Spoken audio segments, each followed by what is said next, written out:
Aos olhos dos habitantes do porto de Liyue, Madame Ping sempre anda junto da sorridente Yao Yao. As duas são inseparáveis, como avó e neta. Mas na verdade, elas não têm nenhum parentesco. Yao Yao é discípula da Madame Ping, também conhecida como Adeptus Corista. Apesar de ser a discípula mais jovem, ela cuida dos demais discípulos como se fosse uma irmã mais velha. Não é de se estranhar que Xianglin esteja sempre se perguntando: por que tenho a sensação de que Yao Yao cuida de mim como se eu fosse uma criança? Quem de nós é a mais velha, afinal? Mesmo antes de se tornar discípula de uma Adeptus, Yao Yao sempre foi uma criança muito entusiasmada e considerada. Talvez seja por isso que conquistou a afeição dos Adepti. Yue Gi, que está sempre ao seu lado, é um tesouro Adepti, confeccionado pela Retentora de Nuvem. Sempre que Yao Yao encontra perigo, Yue Gi está lá para protegê-la. É uma prova da afeição que os Adepti nutrem por ela. Yao Yao é talentosa e motivada, o tipo de estudante que cria expectativas para qualquer professor. Por conta de sua tenra idade, ainda não é capaz de absorver todos os conhecimentos e acaba cometendo alguns erros engraçados. Mas mesmo assim, com o passar do tempo, essa menina com certeza se tornará uma mulher de cultura invejável. Com uma discípula como essa, Madame Ping se sente muito orgulhosa. Os Adepti cumpriram sua parte do acordo que fizeram com Rex Lapis e defenderam Liyue por milhares de anos. Em todas as situações perigosas que Liyue teve que enfrentar, os Adepti se destacaram. Ocasionalmente, eles até aparecem no mundo mortal em tempos de paz. Algumas vezes eles fazem isso para punir aqueles que têm um coração perverso, outras vezes para proteger os inocentes. Se eles encontrarem alguém ao longo do caminho cujo destino se tornou entrelaçado com o dos Adepti, eles o colocarão sob sua proteção e o treinarão nas artes dos Adepti.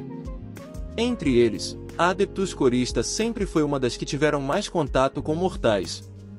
Ela tem inúmeros discípulos sob seus cuidados, sendo a pequena Yao Yao a mais nova de todos. Yao Yao é uma garota muito talentosa e trabalhadora, e embora sua pouca idade às vezes a impeça de assimilar tudo o que aprendeu e isso causar alguns pequenos problemas ocasionais, com o tempo, ela se tornará uma jovem bem educada.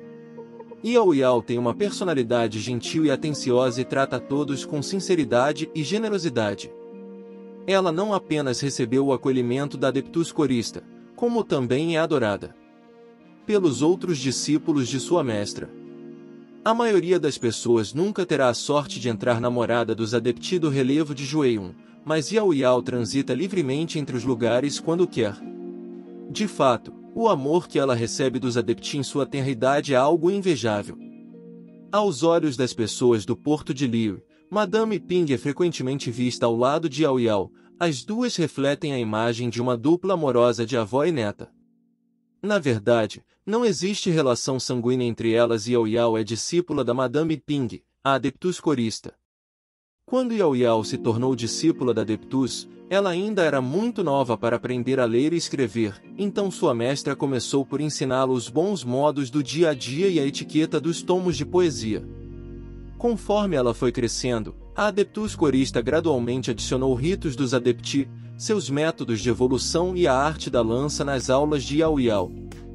A natureza complexa de tais ensinamentos provaram ser um desafio para a memória de Yao Yao, mas sua mestra não parece se preocupar com isso, já que é aparente que a menina realmente prestou atenção nessas lições. Embora sua lança seja pesada e inadequada para o uso de uma criança, Yao Yao não deixa de praticar diariamente. Embora livros de poesia sejam difíceis de decorar, ela não deixa de ler diariamente, a ponto de ela poder teorizar sobre a ligação entre um celeiro cheio de comida e corações cheios de decoro. Decidida a ser uma instrutora exigente, a Adeptus Corista ficou aliviada em ver a postura e atitude de Yao Yao e relaxou um pouco as suas exigências. O fato de Yao Yao genuinamente tratá-la como uma avó também tocou muito seu coração. Na verdade, apesar de ter metade da altura de um adulto, Yao Yao cuidava das refeições da Adeptus Corista e se preocupava com sua saúde quando as épocas mais quentes do ano davam lugar ao frio. Como se esquecesse que dor de cabeça e febre não eram problemas comuns para os adepti. Então, a Adeptus Corista passou a se sentir como se realmente tivesse sido abençoada com uma neta e, a partir de então, nunca mais foi tão severa com a criança. Embora ela tenha começado esse relacionamento sem nenhuma intenção além de cuidar de uma discípula, ela agora se vê inseparável de Yao Yao. O que está certo, ela supõe. Melhor deixar a pequena ficar ao seu lado ainda por mais algum tempo, afinal, ela ainda tem muito a ensinar. Esta história aconteceu muito antes de Yao Yao nascer. Os pais dela preferiam as montanhas, e por isso escolheram se mudar para longe do porto de Liu e procurar um lugar tranquilo perto da Vila Quince, construindo sua própria cabana e vivendo de forma reclusa. Ali, passaram os anos entre os rios e as montanhas. Em seu campo, eles plantaram melões, frutas e vegetais. A habitação mais perto deles era a Vila Quince e quando faltava qualquer item de necessidade diária, eles traziam o que produziam para a aldeia e trocavam pelo que precisavam. Este foi o lar em que Yao Yao nasceu. Assim, os pássaros, animais e peixes foram seus companheiros muito antes que ela aprendesse a falar. Desta forma, ela deu os seus primeiros passos cambaleantes no campo de rabanetes atrás de sua casa. Sua alma gentil e pura foi cultivada pela primeira vez neste jardim tranquilo e aconchegante. Mais tarde, ela chamaria a atenção de uma Adeptus e seria aceita como sua discípula. A princípio, seus pais não estavam totalmente dispostos a deixar sua filha morar no porto de Liu e com a Adeptus, pois temiam que sua filha inocente, há muito acostumada à vida nas montanhas, ficasse perdida sob as luzes radiantes da cidade grande. Mas o conselho da Adeptus Corista finalmente os convenceu. Talvez a solidão nas montanhas de fato mantenha alguém longe das impurezas do mundo dos mortais, mas a solidão pode não ser o que Yao Yao deseja para seu futuro. Deixem-na ter a chance de desvendar a miríade de rostos do mundo por si mesma. Só então seus pais a entregaram aos cuidados da Adeptus, e o tempo apenas demonstrou a sabedoria por trás dessa escolha. No porto de Liu, Yao Yao se tornaria uma pessoa muito mais extrovertida com a ajuda da sua mestra e de vários bons amigos. Mas, quando chega a época festiva, ela se despede da sua mestra para visitar os seus pais em casa. De fato, se alguém deseja um bom professor para seu filho, poderia haver uma escolha mais ideal do que uma Adeptus? Ocasionalmente, velhos conhecidos da Madame Ping a visitam. Quando isso acontece, Yao Yao sempre acompanha sua mestra e seus convidados em um passeio pela cidade.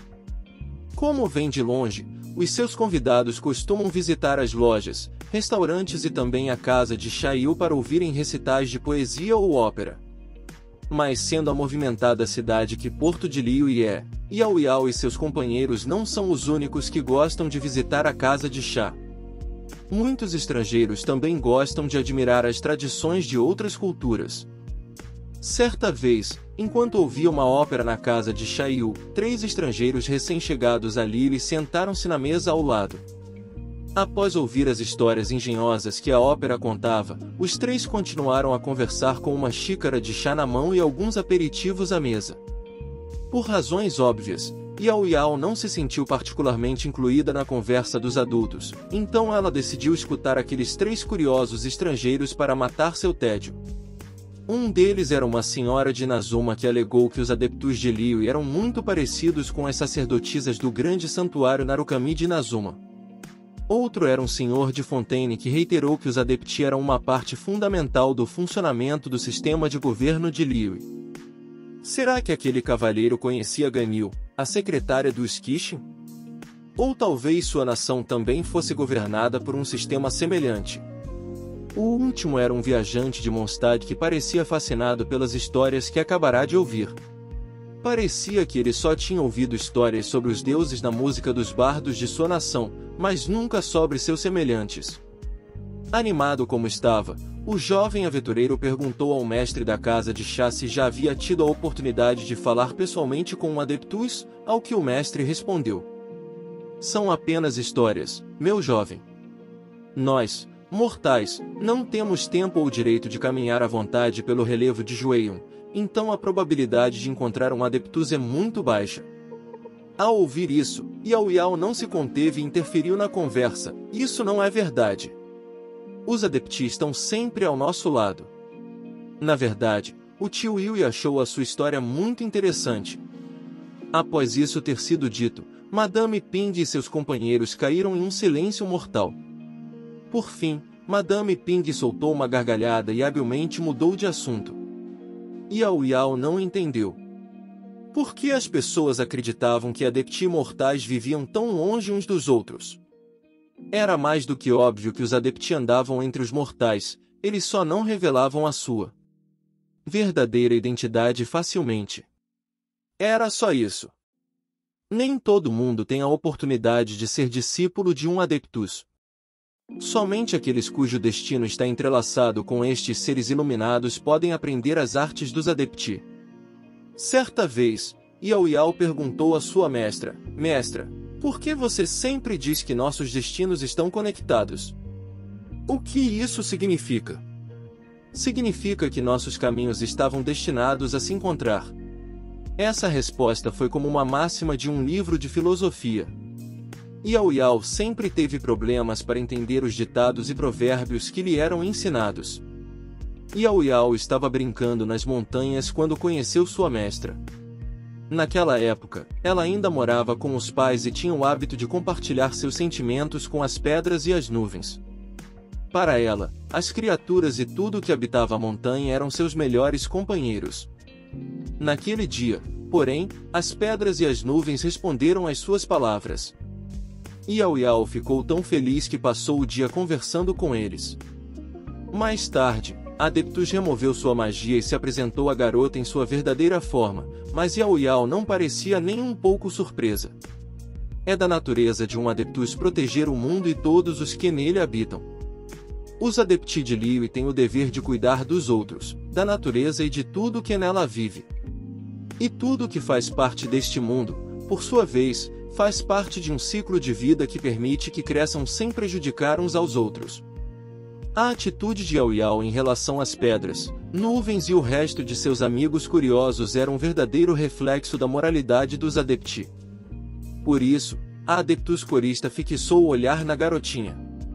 Infelizmente, no entanto, após passar o dia meditando com a cabeça apoiada nas mãozinhas, a terna Yao Yao falhou em entender o profundo significado por trás das palavras da sua mestra, e ela teve que deixar o assunto para outro dia.